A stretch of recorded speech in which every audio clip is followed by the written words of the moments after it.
Pemirsa, Presiden Prabowo Subianto berdialog dengan tokoh lintas agama di Istana Negara Jakarta pada Senin malam, membahas isu krusial bangsa mulai dari soal korupsi hingga berbagai kebijakan pemerintah. Kita akan membahasnya bersama dengan Ketua Umum Persekutuan Gereja-Gereja Indonesia, Pendeta Jack Levin Manoputi. Selamat malam, Pak Pendeta Jacky. Selamat malam, Mbak. Selamat malam, pemirsa di rumah. Iya, Metro dengan TV, Eva. selamat malam. Selamat malam dengan Eva di studio, Pak Pendeta. Apa saja aspirasi Eva, umat malam. yang disampaikan langsung kepada Presiden Prabowo Subianto, Pak Pendeta Jacky? Ya, kami dalam pertemuan dengan Pak Presiden semalam, kita berbicara dengan sangat terbuka, sangat transparan, karena Pak Presiden juga berbicara dengan sangat terbuka, menyampaikan perasaannya, kegalauannya, sikap pandangannya, tapi juga rencana-rencananya yang ia sampaikan dalam pertemuan dengan para pemimpin keumatan maupun dengan pimpinan partai, pimpinan buruh, pimpinan pemuda lintas iman tadi malam. Jadi kami menyampaikan, kami mengapresiasi pertemuan bersama dengan Presiden dalam suasana informal, dalam suasana guyup, sehingga kami bisa berbagi dengan mengalir dengan cair sekali. Ya, dalam pertemuan tadi malam saya sampaikan ya bahwa kami prihatin dengan situasi dan kondisi dan menjadi pertanyaan untuk refleksi kebangsaan saat ini. Kenapa akar rumput kita sangat gampang untuk terbakar ya? Kenapa rakyat kecil sangat gampang marah dan sehingga bisa terpicu oleh satu peristiwa yang kemudian menyulut sikap anarkisme dan kerusuhan. Ya, kami melihat ada akumulasi kekecewaan, ada akumulasi kemarahan, ya ada akumulasi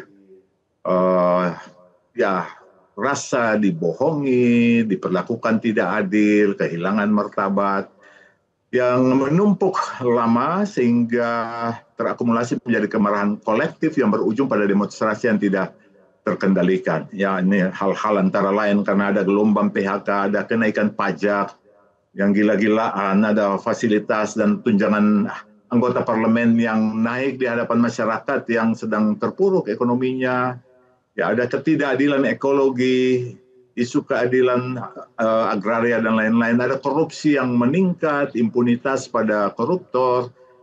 Ini hal-hal yang ya membuat rakyat menggumpal kemarahannya, sementara pada pihak lain ada sikap elit ya di ruang publik yang arogan, yang pongah, yang pamer, yang tidak humanis, yang tidak menyepelekan atau menyepelekan masyarakat ya, seringkali menjadikan masyarakat sebagai catatan kaki, serta tidak berempati pada beban rakyat yang terus membesar. Ini menjauhkan jarak elit dengan rakyat dan ini membuat akar rumput semakin kering, masyarakat kehilangan rasa percaya dan hanya dengan satu pemantik demonstrasi berkembang tanpa terkendali. Itu kami sampaikan ya dalam percakapan dengan Pak Presiden, dan Pak Presiden menerima itu, ya memberikan pendapat pandangannya juga, ya sehingga suasana diskusi menjadi terbuka dan ada hal-hal yang kami sampaikan untuk mendukung ya sikap Presiden yang sudah diambil dan yang akan diambil. Yang pertama, kami menilai ya demonstrasi ini sudah berkembang pada aksi anarkis, kerusuhan ditunggangi dan lain-lain. Karena itu kami meminta ya supaya pemerintah dapat mengembalikan tertib sosial dan mencegah meluasnya anarki dan kerusuhan sosial. Negara harus hadir untuk mencegah berlanjutnya situasi chaos. Ya, dan saya sampaikan Presiden sudah 2 kali melakukan konferensi pers, namun kerusuhan masih berlanjut di beberapa titik ya. Karenanya kami berharap negara sungguh hadir untuk memulihkan tertib sosial dengan cara-cara yang tidak eksesif ya. Dengan cara-cara yang juga tidak melanggar hak-hak konstitusi dan hak asasi. Ya, Pak Pendeta Jacky, lalu bagaimana respon dari Presiden Prabowo Subianto mendengar dan merespons aspirasi dari masyarakat termasuk juga aspirasi dari tokoh lintas agama? Ya, Presiden sangat terbuka ya. Dia menyampaikan bahwa terkait dengan demonstrasi ya, Presiden tidak melarang demokrasi karena itu dijamin oleh undang-undang, baik undang-undang nasional tetapi juga konvensi-konvensi PBB. Dia mengutip dan memaparkan konvensi-konvensi PBB yang mendukung penyampaian aspirasi melalui demokrasi sebagai hak-hak konstitusi. Yang dilarang, yang dikecewakan, ya, yang membuat kecewa adalah kerusuhan, anarkis. Jadi demonstrasi yang berkembang menjadi anarkisme, pembakaran rumah pribadi, fasilitas publik, fasilitas pemerintah, dan lain-lain yang mengakibatkan tidak terhindarkan terjadi bentrokan-bentrokan di lapangan yang berujung pada ya luka bahkan kematian, baik aparat maupun rakyat sipil. Ya, Presiden melihat bahwa ini sudah ditunggangi dan anarkisme dalam level seperti itu sudah sampai pada tingkatan teror. Ya, dia juga mengangkat beberapa isu yang sangat menjadi concern-nya adalah perilaku koruptif.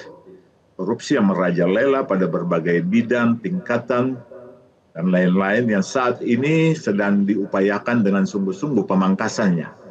Ya, lewat kebijakan-kebijakan yang diambil, ya, baik kebijakan dalam penyelenggaraan pemerintahan, kedua kebijakan-kebijakan hukum yang sedang ditempuh. Dan oleh karenanya Presiden menyatakan dia mendukung dan sedang memperjuangkan, ya, misalnya untuk undang-undang